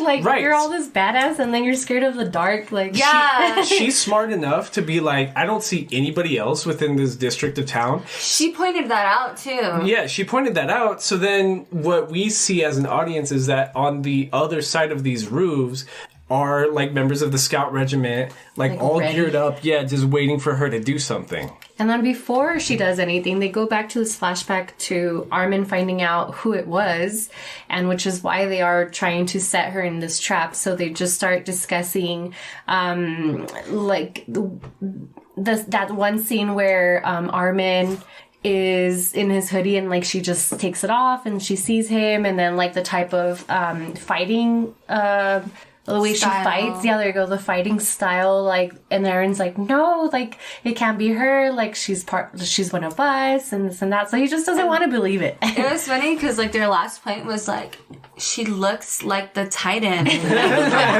She's blonde with a big nose, like a fucking Titan. Like, Yeah, and he's almost like in denial of this whole thing, and that's why it becomes so annoying after a while, because at the beginning you think he's such a badass, but then after a while he's like having impotence to like turning into a fucking Titan. that's exactly how I put it. Was in terms of impotence, because like, so It's they like, I can't perform, you know? They hide under the tunnel to get away from her, and then Mika-san and Armin are just like, yo, Aaron, you gotta transform now, beat that bitch's ass, and then end of story. And he's just all biting, I can't do it, Mika-san, I can't do You're it. bleeding. I don't have direct purpose. Mika-san, my limb dick ain't working, what do I do? So that she just does that glare that you were talking about earlier. She gives him that deadpan glare and is just like, make your dick work right now or we're all fucking dead. Yeah. So get it fucking together. And I can't believe how we can't talk about how much all these characters make an impact on this anime, because it will take fucking 3 hours to give all these characters. It almost has. You know, it almost has, but like, to give all the characters their fucking credit, it's impossible to give you a fucking short episode of this podcast, because all these characters just fill in the gaps in every episode. And I believe that this anime is the first anime that every episode is just so engaging, so good, and then goes into fucking Annie getting caught in the middle of the city. Well, the last episode is an entire, like, 20 minutes of Annie in Titan form and Aaron in Within Titan the form. city. Within the city. Within the inner Capital, city yeah. limits. Yeah, in the capital. Just beating the shit out of each other. They bust through a church, which we haven't even discussed. There's an entire religion based around the walls. Oh, yeah. They also called it a cult. Oh, yeah. In the anime, though. They do. Like, they can recognize that shit is weird. It's almost like a conservative, fascist, political It's like those ideology. videos that we saw of, like, the people worshiping, like, outside of Donald, like, Yeah, the electric... absolutely. I was trying to say that without saying that, but you're right. We can see it. I was trying to say that without saying that, but you're right. You're right. Yeah. Aaron won the fight against the female Titan, which was Annie. But then she's over here trying to crawl out before he won. Yeah, she Yeah. was trying to escape, like, by digging... You remember how we said that her skin, like, hardened?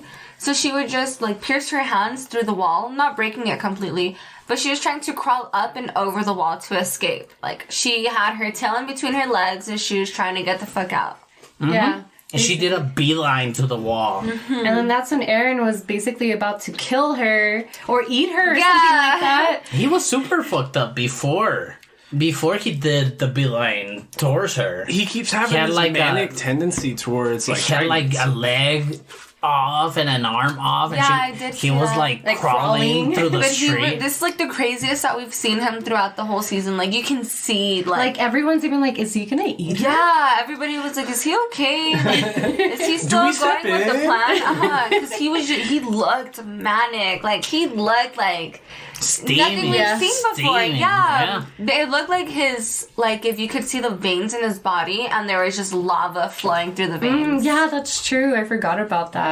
And then he ends up finally like biting off like the back part. Levi comes in. Well, no, like they show this scene where Aaron sees Annie like crying inside this Titan yeah. Of the pod. nape, inside of the nape. And so like he could have literally just killed her, but he decides not to. This is in direct relation to... So Annie is crying because we see flashback scenes of her with her dad outside of a cottage, and he's saying a lot of the same things that Aaron's dad had said to him when we were talking about flashbacks regarding the key in like episode 3. It's a lot of the same language, like, don't worry, I'll see you again, you'll be all right. So what we're led to believe as a non-knowing audience is that they went through maybe the same experience, and the only common attribute between both of them is that they are special grade Titan users.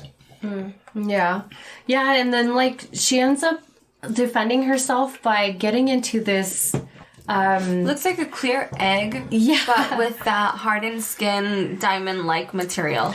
Again, very like Legend of Zelda almost. When, like, Zelda, at the moment before Yeah. she gets captured by Ganondorf, just, like, crystallizes herself. Correct. Yeah, like it's pretty much very, it. it's very crazy like that. And then and that's again, throughout these 18 episodes of Between Nerds, Drew always reminds me of the after credit scene that in Aldo every- did not show. in Yes. every scene. I showed up and I was like, you didn't see that part? Like, Drew told me, like, shut up and watch it. There's an end credit scene. Yeah, because Karen had already, like, jumped on her phone, like, the end was credit ready. music Yeah, was he there. was She was like, like, no. oh. I was like, no, there's, like, the most important 5 seconds is, like, the after credit scene after episode 25. And so tell us what it is. So the cracks in the wall, which were caused by Annie By trying to climb the trying wall. to climb the wall, break away, and we start seeing Titan faces within the wall. So we are led to believe that the inside of the walls are encompassed by Titans. But they're, like, dead or asleep. Or something like We that. don't We don't know I yet. know, We we don't haven't know. covered Their that. eyes were closed. We haven't don't know. covered that. We don't know. And it just shuts off. That's what I was telling Karen earlier. I'm like, I was left with all these questions and no answers. I was like, how? But see, that's why, like, It's a cliffhanger. well, it wasn't even that. A lot of people. So it took 4 years to get season 2. Season 2 was split into 2 separate sections. It started in, like, September 2016. It ended in, like, July 2017. So there was even, like, a 4-month break in between that. At the end of season 2, we still didn't know what was going on. Unless you were reading the manga, we didn't know. It took until season 3 for the answers from season 1, a full 5 years later, to be answered. Yeah, because my main question is, what's Annie's purpose of killing all these things and trying to? I can't tell you. I can't tell you. And then I can't tell you. we'll get that to another episode. But yeah, the anime, you know, was 2013.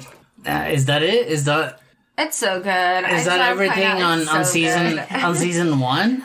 Yeah. Basically, Yeah. it ended They were just December trying to break 2013. her crystallized shell, and they couldn't. And Their that was blades it. kept breaking. So That was it. pretty much the entire mission of it all, it was to try to get Annie to at least have this kind of Reckoning. interrogation or try to tell people that there was more Titans within the city. So the cliffhanger ends on the Titans being stuffed with, the walls being stuffed with Titans.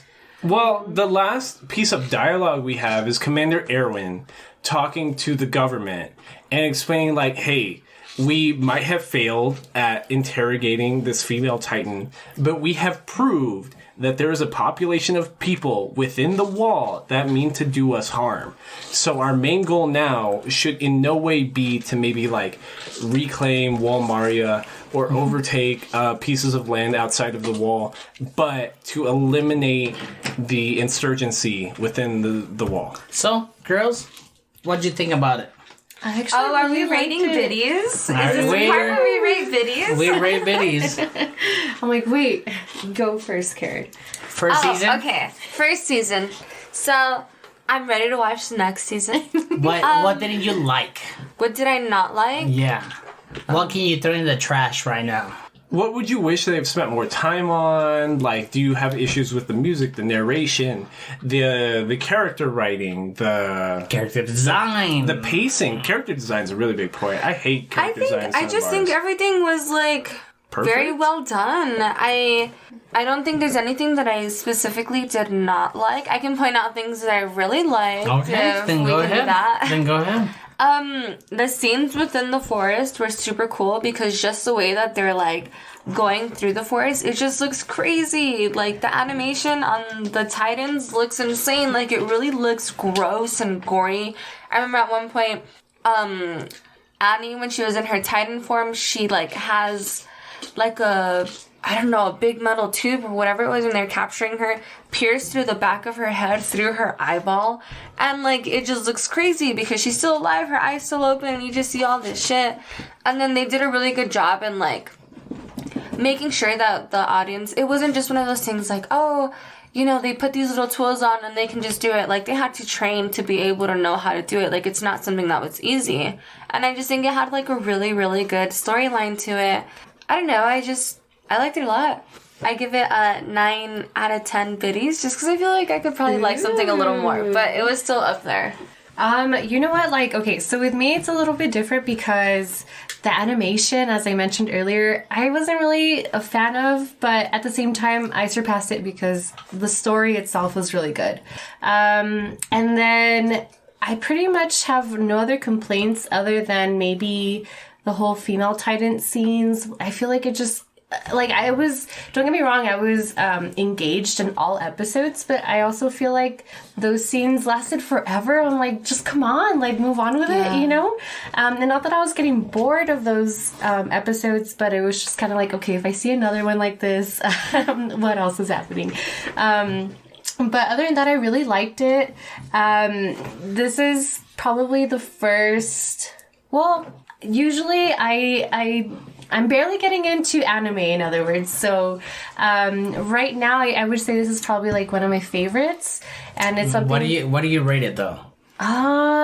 She's trying to do that thing I used to do where I wouldn't give things a numerical score. Read it.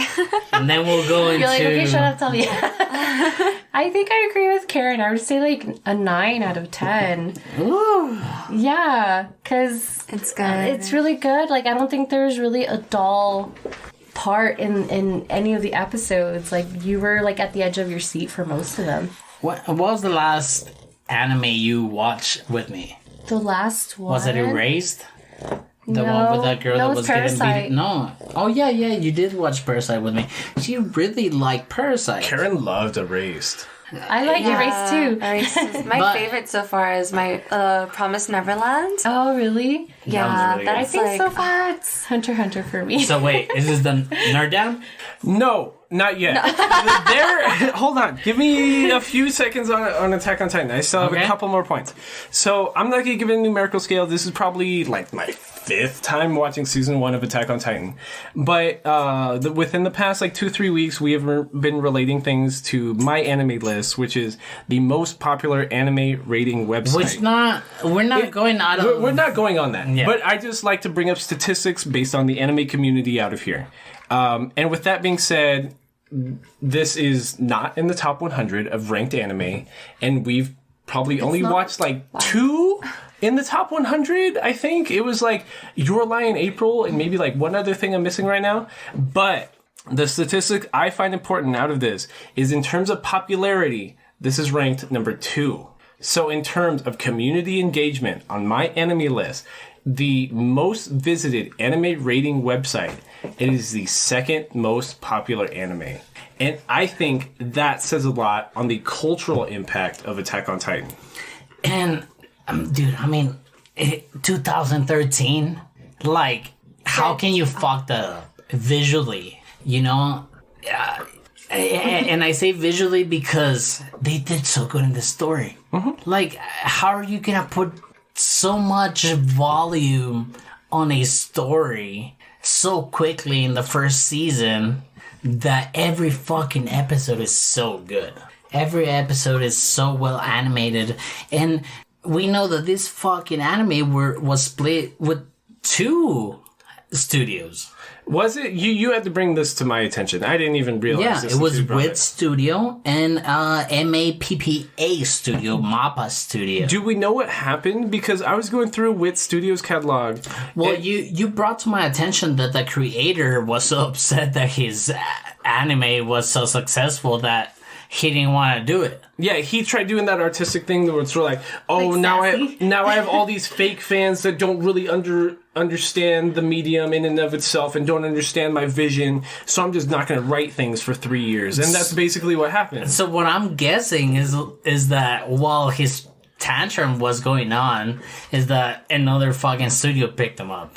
But I don't understand why that would mean that they switched studios, because WIT Studio, probably the only anime I've outright binged in terms of like I've watched 24 episodes within a week this whole year was Vinland Saga, which is a Viking anime that came out spring of this year that I was completely obsessed with, like come the end of the spring anime season.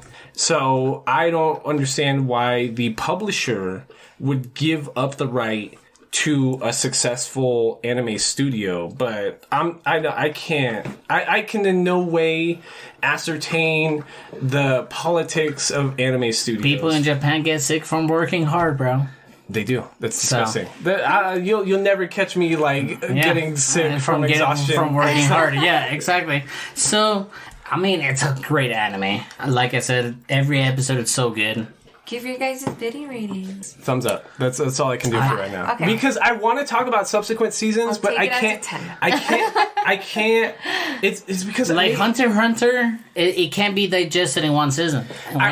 It's because the final season comes out next month in like January, like the 11th, and if they don't punt the quality of the anime there, then I might give it a 10 out of 10. Because season 3 was excellent. Season 3 was great.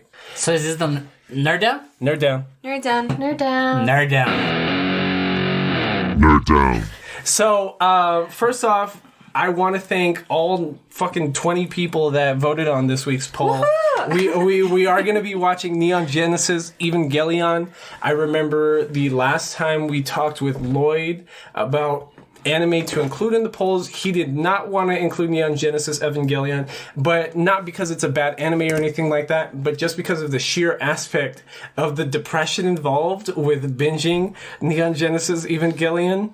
And me and you, when I showed up to your house today, Aldo, we were discussing the politics of the Netflix adaptation of Neon Genesis Evangelion, because there is a I don't know why I'm being weird about this, but there's a gay character. He has a crush on our main protagonist, but Netflix censored the air quotes controversial the relationship, the homosexual relationship that a character had in the original story. Right. And what I know about Neon Genesis Evangelion, I've not watched the entirety of the anime since I was like fucking 12. But from what I can remember, at its core, the metaphor of the story is that it's about sexual awakening into adulthood, which and killer cyborgs. The metaphor here. Yeah, I like killer cyborgs better. So, like in the 90s, this was like really like culturally important that the best anime coming out in this decade highlighted on this point. So the controversy last year from the Netflix adaptation was that they censored a really important part of this character awakening. Yeah, and I mean, don't get me wrong, it doesn't take away from the story, but like, why would you take it away from it? It's one of those like and we talked about this shit last time with Akame got killed. Bolts or Bula was a gay character, but they made him kind of tabooed. They wrote it super homophobe, like 2010 homophobia. Yeah. But it's one of those like Greedo shot first kind of instances that like, if you know, you know, but if you don't, it's not really going to hurt your like watching. I just think we should push all these progressive ideas in all the media that we could, so we can point out all this fucking... Did you not hear what Justice Alito said this week? He said that us pushing progressive ideas as in not like discriminating against gay people hurts the civil liberties of Christian organizations. But that's the thing, dude. And I've talked to who have I talked this to? I think I've talked this to Ricky's cousin. I was like, bro, okay, I understand the freedom of religion, but religions that are not established in America should be taxed. So we got the spaghetti religion, the flying spaghetti monster religion, you know. There's we Star have Wars the, religions. you know, so every religion not established in America should be taxed. I think all religions. I don't think there's because I don't want to hurt the little churches that don't mean anything. If the American Catholic Church has all the money, why am I not going to tax them? But then again, think about it. How much can the spaghetti monster religion hurt us as far as tax wise? Then why would we tax them? That's why I don't want to tax them. We're hurting their growth. Anyway, so that doesn't matter. We're going to be watching Neon Genesis Evangelion. We're going to be putting up a new poll tomorrow. I'm going to give a really detailed tweet regarding what our polls mean and what have we done, what we've done, and what we're hoping to accomplish within the next 2 weeks through this poll. If you have any recommendations, please keep recommending them. Mr. J. Alejandro Garcia, who is our winner of the October giveaway, has already gave his weekly... Jay? Yeah, Jay, he gave... Wasn't it one of the team? No, Jay. Well, not October. Excuse me, September.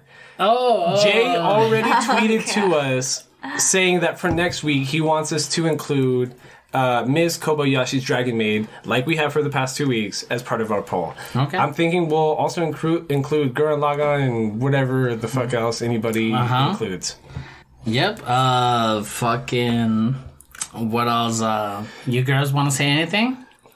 No. Well, I just want to reiterate a couple more housekeeping notes that we did keep at the beginning. I do want to reiterate the point that we are donating to candle lighters this month. Please use hashtag Nerds for Candle Lighters. That is hashtag NERDSFORCANDLIGHTERES. That is hashtag candle lighters. Please create original tweets using said hashtag. Reply to our tweets using said hashtag.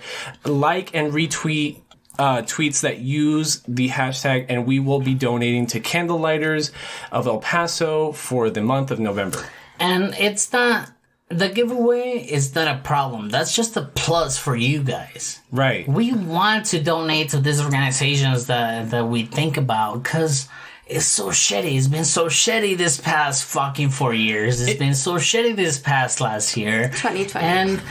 And if we could just try to convey a little bit of hope or just some goodness, or something, you know? If our goal with the podcast is not, I feel like at this point, our goal is not to produce audio episodes, but is to nurture a community within the local area. That is why we give back to the community every month. Guys, it's so easy. Just retweet, just tweet, just like. You're already on Twitter. We know you're on Twitter. Like, it's so simple. And it's for a good cause. Like, why not just decide to be that much little itty bitty bit more of a good person that day? Or do it every day. I don't care. Run these nerds out of their money. And then you can even give them a shout out on Instagram too. Don't forget that they also have their Instagram. And you can even post it on there as well, where if you go on Twitter and do that hashtag, they'll be able to donate as much money as possible thanks to you guys. Right. So please follow the Instagram. That's at Between Nerds, BETWEENNERDS. Same at for the Twitter. Please send us questions, comments, or concerns to the email. That is betweennerdspodcast@gmail.com. That's BETWEENNERDSPODCAST@gmail.com. My exercise. And we only pick one winner from this giveaway, but from all the entries we give to this community or this organization that we pick. So please, just, even if you don't win, just fucking like it. Just like It takes nothing. Just It takes retweet nothing. it. Nothing. To Karen's point, it takes nothing. Next week, we're watching Neon Genesis Evangelion. Neon Genesis Evangelion. And GD. Damn. Seymour, the intern. Wait, do they know he's a pug? Had just given us the memo that we're running out of time. So thank you for following us. Thank you for giving us your suggestions. Please follow us. And thank you for having us. Yeah, shout out having to us. our lovely hosts, I know. It's Julia's. Julius. Thank you for joining us. Well, thank you for joining us. Like this was Vianney's idea to bring the girls on this episode. Vianney's idea. Finally. Yeah, I've been saying since you guys started this Yes. podcast. This was definitely not Wow. your idea, Alden. It You're not wasn't gonna my take- idea. You're not going to take It credit was for my this. genius idea. Within the whole one's fucking gonna make us famous. human trafficking know thing, there's a foundation I know about. It's called the Wayne Foundation. I donate to them every month, $10. It's for people who have survived sexual trafficking, women, children, everything. Getting them like reinstalled into society, helping them get a place, get a job, and everything. The Wayne Foundation, like Bruce Wayne, Batman, Bruce Wayne Foundation. That's what it's Please at. donate to the Wayne Foundation. Please And use, retweet. please use the hashtag Nerds for Candlelighters. Happy Veterans Day. Happy Veterans Day to both my dad and my stepdad this past week, even though I forgot to tell my dad. I'm Oh, sorry. happy birthday to my dad today. Happy birthday to Vianney. Shout out Vianney's dad. Shout out to Thomas Apien for our music. Ghibli movies. Yeah, we are considering watching Ghibli movies as part of our poll. Thank you to Javi for producing our graphics and for working on our upcoming sticker graphics. Woohoo! That is at Slimiguts on Twitter, SLIME_GUTZ. Is there an underscore? There is an underscore. Thank you to my co-host Aldo Mendez. Thank you to Karen Ditz. That is at SUGAR_DITZ on Twitter. Thank you to Vianney Sosa. That is at VNA underscore. The letter The letter scores VNA_SASOSA. That is VNA Sosa on Twitter. We'll be hearing from you all next week. Thank you. And that was your 18th episode of Between Nerds. Thank you very much. This has been Between Nerds.